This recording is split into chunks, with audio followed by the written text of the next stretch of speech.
4 hits and 2 specials. Shez is a monster. We're going to talk about this. Let's just jump right in, though, and see this beautiful boy as he comes in and smacks things.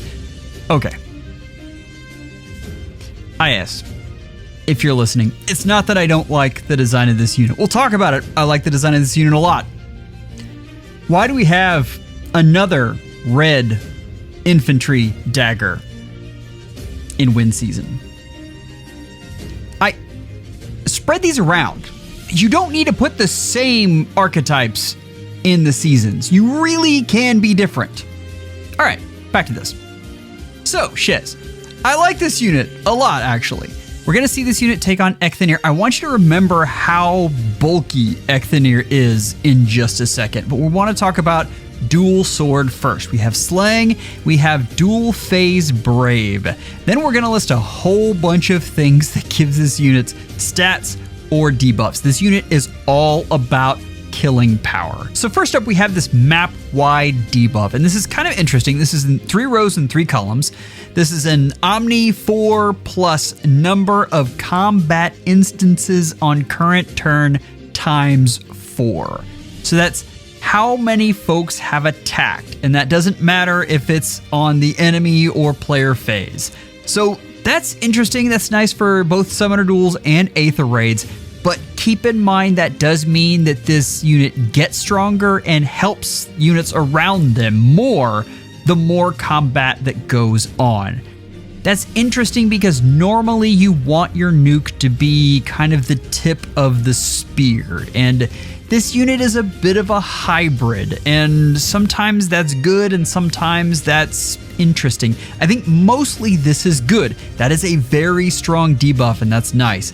Now, the rest of this is at start of combat, if units' HP is greater than or equal to 25%, grants bonus to units, attack speed, defense res equals 5, plus number of foes within 3 rows or 3 columns centered on unit times 3. Most of the time, that's going to be 14. And reduces damage from foes' first attack by 30%, which so many units have piercing that we just don't care, and neutralizes effects that get, and he's going to get full tempo.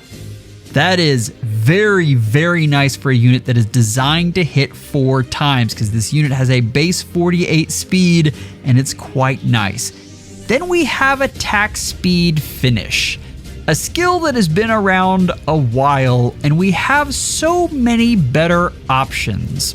I don't understand this one either. For that matter, I don't really understand Ruptured Sky. I'm guessing what they're doing is they're hinting that they want this unit to be dual phase, which is a use that you can have for him. And if you want to pair him up with Bernie, that is very, very interesting. But let's get to Shadow Slide. And this is really nice because this gives you a ton of warping. Unit can move to a space within 2 spaces of an ally that has entered combat during the current turn. That is huge. Unit can move to a space within 2 spaces of an ally within 2 spaces.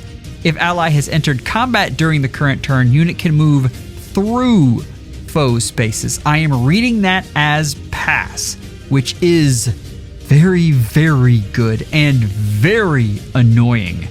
This unit as a secondary initiator is kind of incredible, and I want you to imagine this unit paired with Celica.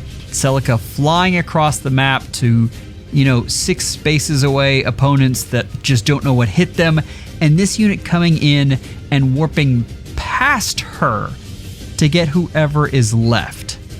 That is pretty intense. I still think we are about to get saviors because the amount of warping is kind of incredible right now. But let's move on to what else is on this. If unit was within 3 spaces of an ally, inflicts attack speed defense -5 on foe, deals damage equals 20% of unit speed, and he's going to need every bit of that true damage, reduces percentage of foes non-special, 50% piercing here, and reduces damage from foes' first attack by a flat 7 during combat, and that includes Braves.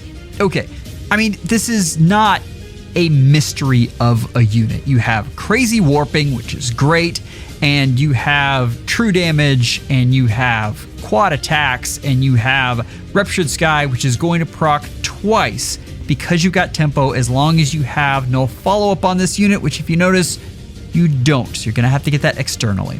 Then we have Pulse Smog, and this is just as interesting as the rest of this. You have inflicts speed defense -3 on foe and inflicts special cooldown charge -1 on foe per attack during combat. After combat, inflicts attack -7 and guard on target and foes within 3 spaces, which is big, of target through their next actions, and inflicts special cooldown count +1 on those foes. So this already reads like a buffed up Pulse Smoke. You're going in, you have guard, you have additional stats or debuffs in this case, and then you are inflicting attack -7, guard, and the regular Pulse Smoke. But wait, there's more. If unit initiates combat and foe's attack can trigger foe's special, inflicts special cooldown count +1 on foe before foe's first attack during combat. So, what this is really trying to balance out is Ike. And the way you stop Ike is not AoEs, because AoEs have been very, very nerfed at this point. And we're going to talk about nukes in just a second. But right now, I want to focus in on that. Like, AoEs are not where it's at. There is a hole where we need more ranged nukes. We have a lot of melee ones, not a lot of ranged that don't rely on AoEs. Enter this. This thing helps survivability, and that's what nukes need desperately right now. Especially if you think about pairing this unit with Hathrin, who gives out the basically fatal smoke and doesn't allow folks to heal. This is an excellent counter to both Alphonse, who has barely gotten off the ground, and Ike. The problem I have been preaching with Alphonse is he shares so many characteristics with Ike, and Ike has already seen some pretty stiff competition from things like Brave Robin. Anytime either of those units can't proc their special, good things don't happen. You miss kills, and when you miss kills, when you leave defensive units around, especially with ones with crazy warping like this, and like a lot of them have because of the Celica ring, it means your backline is in serious danger, and this unit will just tear you up. So, this is yet another way to stop units that rely on specials from killing you back.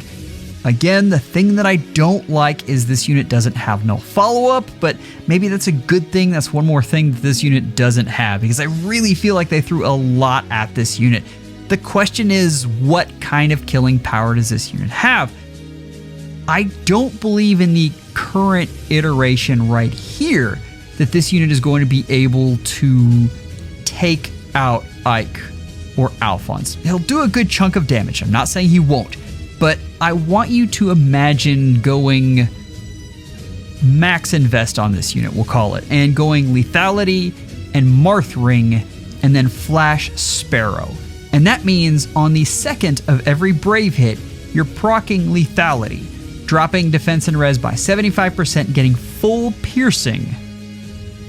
Along with the true damage, that does some serious damage, and you can think that's going to hit twice if you're quadding, and I think for that, this unit is going to hit very, very hard. But again, that requires a full kit rebuild here, which is interesting, and I don't often see that with legendaries. So let's go the other way, and I think the other thing this unit could be used for is a Vantage unit with Bernie. And this unit actually does enough damage that could be very effective. It's interesting, and I wonder if that's why the attack speed finish. The other thing is, if you're thinking about strictly arena, the 7 HP is nice. I mean, you definitely get some extra stuff off of that. Plus, I mean, you get some extra true damage out of attack speed finish, and maybe that's where they're really going. For my money, though, that Flash Sparrow plus Lethality on first look, and you guys in the comments, let me know if you have some better ideas, because I love to hear them. I read all of your comments, I really do.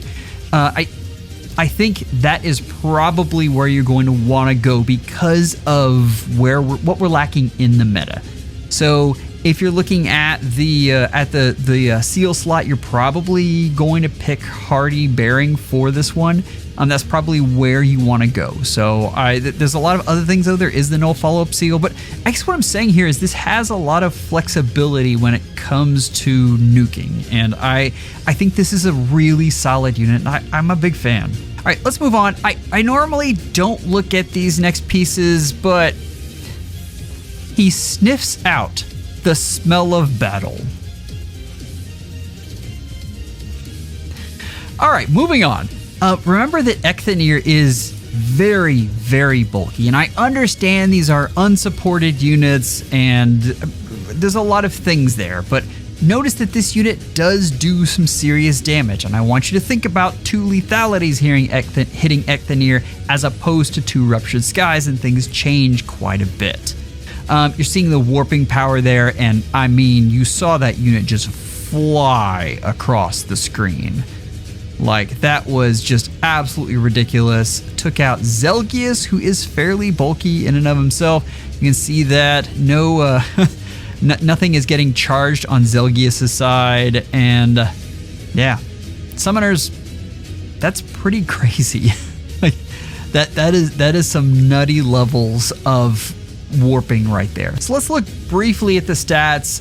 So the thing is, Ike is starting to fall off. There's no doubt about that. I'm not saying he's not strong, don't come at me, but he is starting to fall off. But even if he just becomes a basement dweller, which I don't know will ever happen, but even if he becomes that, he still has so much value as a ring that he's always going to be good to get, and every merge you get on them is another stat point that you hand your tank, which, keep in mind, tanks need absolutely every stat point they can get. I'm a big fan of Lumera. I think her Arcane Fellstone is actually pretty good. If you are into upgrading dragons, I think that's a nice thing to have, but really the Divine Vein Stone is one of the things when I'm talking about the nerfing of AoEs. That is a big, big thing, and being able to get that on both seasons and with a lot of different ways. But this unit gives a lot of support and is pretty good, and I really like Shez. So I think this is a clear number 1. Number 2 for me, Nurgle is excellent. Nurgle is a fantastic unit. What I will say is that 2 and 3 are closer than they look. I'm not just a huge fan of Ratatoskr. I really thought that the greenery would do better than it has, and hasn't really panned out that way. But I mean, in this meta, I have still seen her be used quite a bit.